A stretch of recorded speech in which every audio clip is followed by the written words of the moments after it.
So last lecture we had studied weight of object on moon upon weight of object on earth is 1/6. मतलब किसी भी चीज का wait moon पे अर्थ से 6 टाइम्स कम होगा. ओके अब इसके बेसिस पे क्वेश्चंस सॉल्व करेंगे. Look at this question, it's very easy one. Mass of an object is 10 kg. What is the weight on earth? अब देखो यहाँ पे क्या दिया हुआ है, मास दिया हुआ है. अब आप लोग ध्यान रखेंगे इस बात का कि mass and weight are two different things. Okay so you should be knowing the difference between mass and weight. Mass क्या है? It's a property of matter. How much matter is contained in an object is known as mass. लेकिन weight क्या है? Weight depend करता है on the gravity. जितना ज्यादा gravitational force act कर रहा है किसी body पे, उतना ज्यादा उसका weight होगा. तो mass हर जगह सेम रहेगा. मून पे मेजर करो, अर्थ पे मेजर करो, जुपिटर पे मेजर करो, mass will remain constant. But weight it will vary according to location. जैसे हमने लास्ट लेक्चर में ही देखा था, किसी भी चीज का मास अगर अर्थ पे 60 kg है तो मून पे 10 kg होगा. Because not mass, sorry, weight. So weight changes from place to place.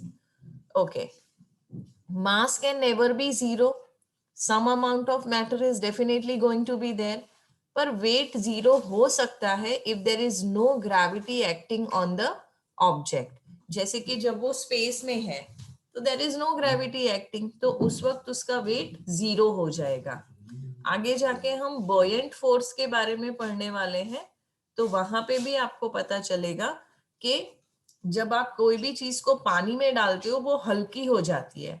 जब वो फ्लोट करने लगती है उसका वेट 0 हो जाता है क्योंकि उस पर ग्रेविटी एक्ट ही नहीं कर रही है.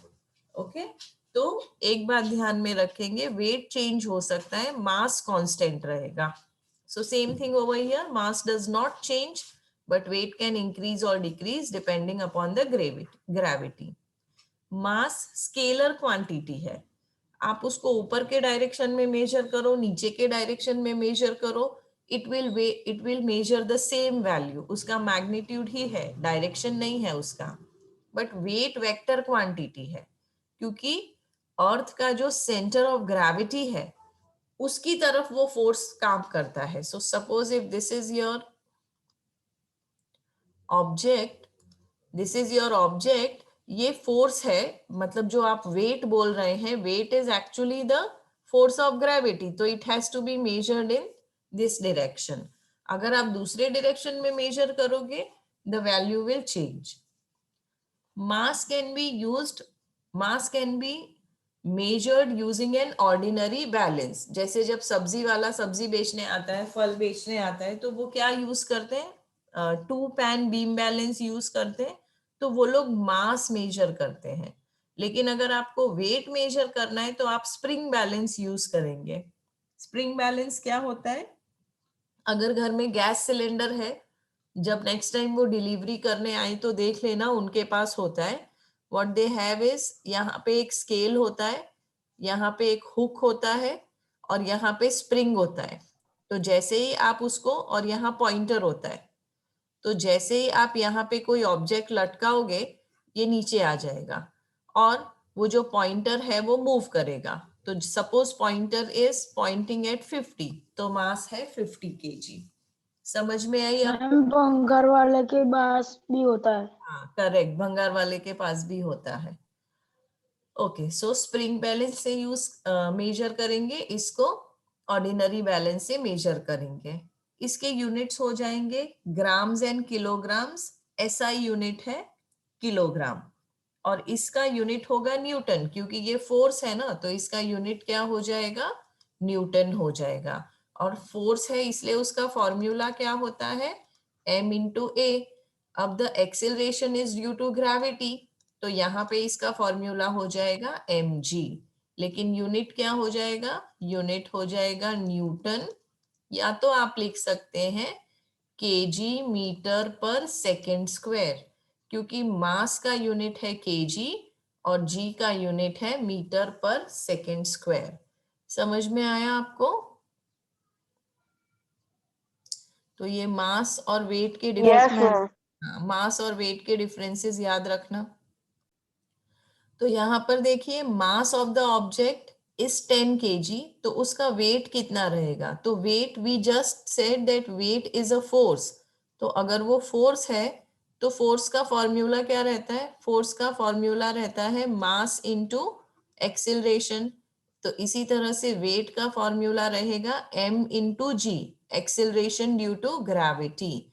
मास इज ऑलरेडी गिवन, जी की वैल्यू आपको पता है, याद रखनी है 9.8 मीटर पर सेकेंड स्क्वायर। तो फिर आंसर आपका आ गया 98। यूनिट मत भूलना, unit is newton. Okay, you have to write the unit, otherwise marks deduct होंगे। Okay, next question is an object weighs 10 Newton when measured on the surface of the earth. What would be its weight when measured on the surface of the moon? पता है हमको that कोई भी चीज moon पे कितनी वे करती है? अर्थ पे जो उसका वजन है उससे 6 टाइम्स कम, तो हम उसको 6 से डिवाइड करेंगे। तो अगर अर्थ पे 10 न्यूटन है तो मून पे 10 डिवाइडेड बाय 6 होगा, and the answer is 1.67 newton. Okay, clear है? Next question,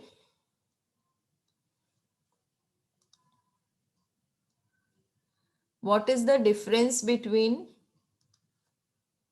mass of an object and its weight? अभी हमने डिस्कस किया है इसको।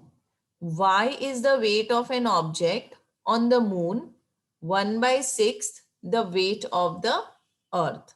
Would you like to answer this since we have discussed so much about it? ये particular question का answer मैंने जो लास्ट वीडियो अपलोड किया था जिसमें वैल्यू फाइंड की थी W/m/W/E और आंसर आया था 1/6, वो पूरा कैलकुलेशन आप इसमें लिखेंगे। जो वो वीडियो एक बार देख लीजिए। You just have to substitute the values GM, F is equal to GM capital M upon D square. ऐसा आप अर्थ के लिए करेंगे, मून के लिए करेंगे, and you will find out this. समझ में आ गया आपको? Yes ma'am. Yes ma'am. So next question is thrust and pressure, which is a new topic. अच्छे से समझेंगे इसको। Now there are certain examples given here. Let us see which examples. And I need your interaction for this. बिना आपके interaction के मजा नहीं आएगा। यहाँ पे एक question है, why a camel can run in a desert easily? अच्छा मुझे बताइए, आप कभी डेजर्ट घूमने गए हैं? Yes ma'am. Yes ma'am. कौन से डेजर्ट में? कौन से डेजर्ट में घूमने गए?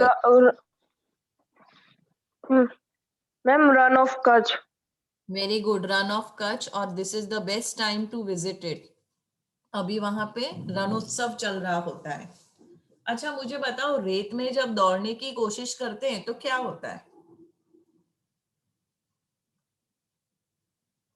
मैम नहीं दौड़ पाते तेज। क्या होता मैम है? पैर फिसल जाता है। हाँ, पाँव रेत के अंदर धंस जाता है, अटक जाता है। अटक जाता है ना? So when you try to run on sand, you actually keep sinking in the sand. But if you see a camel, camel बहुत आराम से चल लेता है। तो ऐसा क्यों लगता है आपको कि कैमल आराम से क्यों चल लेता है और आप क्यों नहीं चल पाते हो?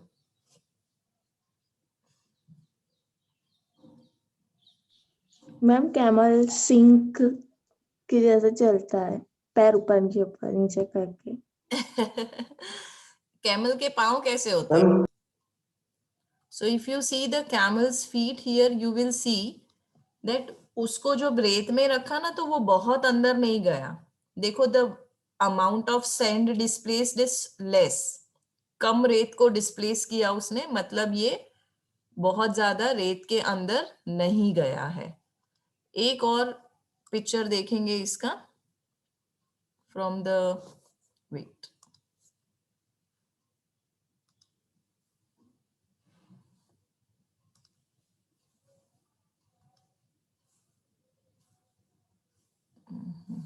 Where's my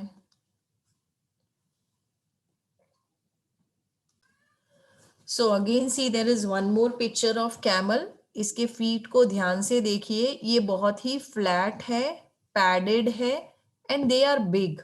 सरफेस एरिया बड़ा है उसका. ओके तो क्योंकि उसका सरफेस एरिया इज लार्जर, इसकी वजह से क्या होता है, more the surface area less is the force that is felt. तो वो सैंड में अंदर नहीं चला जाएगा, आराम से वो सैंड पे चल पाएगा. एक और पिक्चर देखेंगे आर्मी टैंक की और फिर डिसाइड करेंगे कि सरफेस एरिया से क्या फर्क पड़ता है. So many meeting controls, I sometimes get confused about this. So what I want to show you is the picture of army tank. इसको हम क्या करेंगे, ओके आर्मी टैंक सबने देखा हुआ है बच्चों? Yes, ma'am. Yes, ma'am. Yes क्या मैम. खासियत होती है उसकी? मैम उसके जो टायर्स होते हैं ना, वो बहुत ही वो स्केटर्स होते हैं ना, वैसे होता है. हाँ अपना वडोदरा में भी है ही ना मैम. हाँ वडोदरा में भी रखा हुआ है. थोड़ा सा निजामपुर आके आगे जाएंगे वहां पे, तो अब जब वहां से जाओगे ना तो उसको ऑब्जर्व करना. आपको अभी आर्मी टैंक दिख रहा है मेरे स्क्रीन पे? Yes, ma'am. Yes, ma'am. यहाँ पे Yes, चेन दिख रही है, चेन. yes, ma'am. Chain दिख. Yes, ma'am. हाँ तो देखो, अगर आप व्हील्स देखोगे, सपोज व्हील्स कैसे होते हैं, उनका सरफेस एरिया थोड़ा सा कम होता है. आपको ये वाला एरिया देखना है, ये वाला. उसकी जगह यहाँ पे क्या लगा दिए, चेन लगा दिए, जिसका सरफेस एरिया इज लार्जर. और इसकी वजह से ये टैंक कहीं भी चल पाता है. आप इसको डेजर्ट में चला सकते हो, रोड पे चला सकते हो, कहीं भी चला सकते हो. अच्छा, आप में से कोई दुबई गया है कभी? वहां पे डेजर्ट सफारी होती है. और दुबई में ही एक जगह है, नाम भूल गई उसका, वहां पे सारी राइड्स है. How did I forget the name, मुझे याद आता है तब मैं बता. Ferrari world, yes Ferrari world. Ferrari world has lot of exciting rides. लेकिन I had visited both the places, desert safari also and Ferrari world also. लेकिन Ferrari world से भी ज्यादा खतरनाक मुझे डेजर्ट सफारी लगा. क्यों? क्योंकि वहां पे जो डेजर्ट्स है ना, वहां पे नॉर्मल कार्स नहीं चल सकती है. आप लोगों को जीप में जाना पड़ता है जिसके टायर्स बहुत ही ब्रॉड होते हैं. But the way they are driving the jeep, oh my god, ऐसा लगता है कि आप है ना अंदर शफल कर रहे हो, ऊपर नीचे बॉल की तरह होते रहते हो आप. क्योंकि वो जो डेजर्ट है वो इतना ऊपर नीचे है.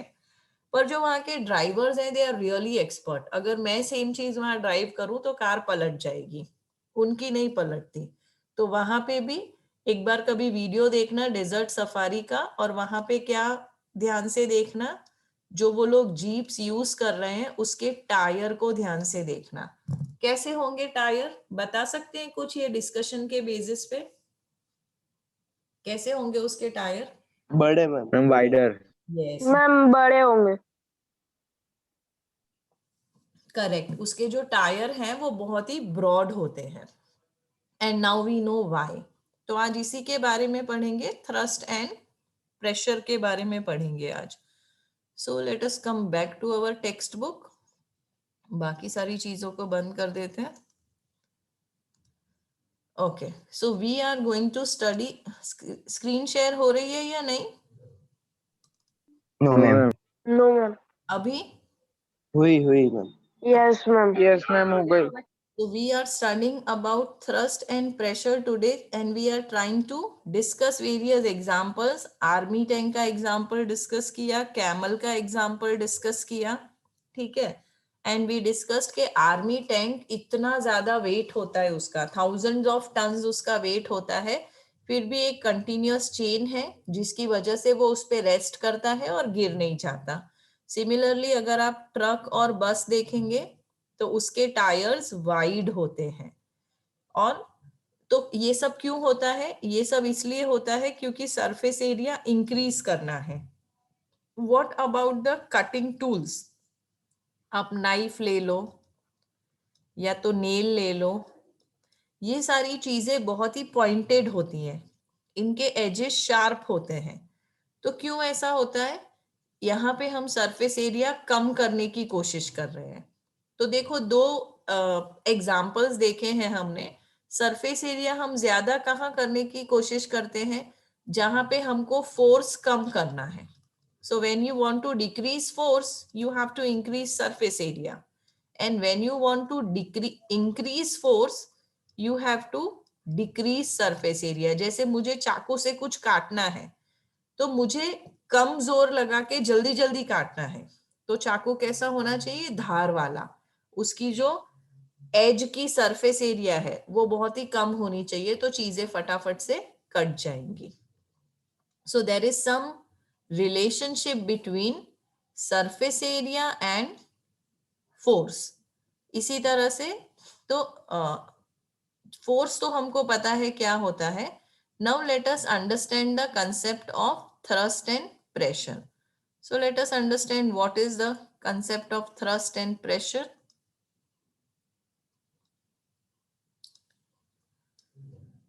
Okay, the net force in a particular direction is known as thrust. So when I say thrust, please do remember the definitions. What is thrust? It is net force in a particular direction. Okay, and force per unit area is known as pressure. तो कितना force है that is also important, और वो कितने area पे काम कर रहा है that is also important. So something that is connecting relating force and area is pressure, and when you are only talking about force it is known as thrust. मतलब समझ में आया आपको थ्रस्ट और प्रेशर का? So thrust is Yes, ma'am. in one direction, and when I say pressure it is per unit area, कि कितने area पे कितना प्रेशर है, आपको उसको डिवाइड करना पड़ेगा सरफेस एरिया से। अब यहाँ पे और थोड़े एग्जांपल्स दिए हैं, जल्दी जल्दी समझ लेते हैं। So if you want to fix a poster on the bulletin board, आपको कुछ लगाना है बुलेटिन बोर्ड पे, तो आप ऐसे बुलेटिन पिन्स यूज करते हो, है ना? थंब पिन्स बोलते हैं उनको, या तो ड्राइंग पिन्स भी बोलते हैं। तो वो ड्राइंग पिन से आप फोर्स कहाँ अप्लाई करते हो? देखो, the force is directed perpendicular to the surface area. ये बुलेटिन बोर्ड है और फोर्स किस डायरेक्शन में जा रहा है? इस डायरेक्शन में जा रहा है, तो the force is going perpendicular to the surface area. और अगर tip of the pin sharp है तो आप आसानी से लगा लोगे, लेकिन अगर टिप ऑफ पिन ब्लंट है तो ये पोस्टर आप आसानी से नहीं लगा पाओगे, क्योंकि पिन अंदर जाएगी नहीं, आपको बहुत फोर्स लगाना पड़ेगा पिन को अंदर धकेलने के लिए।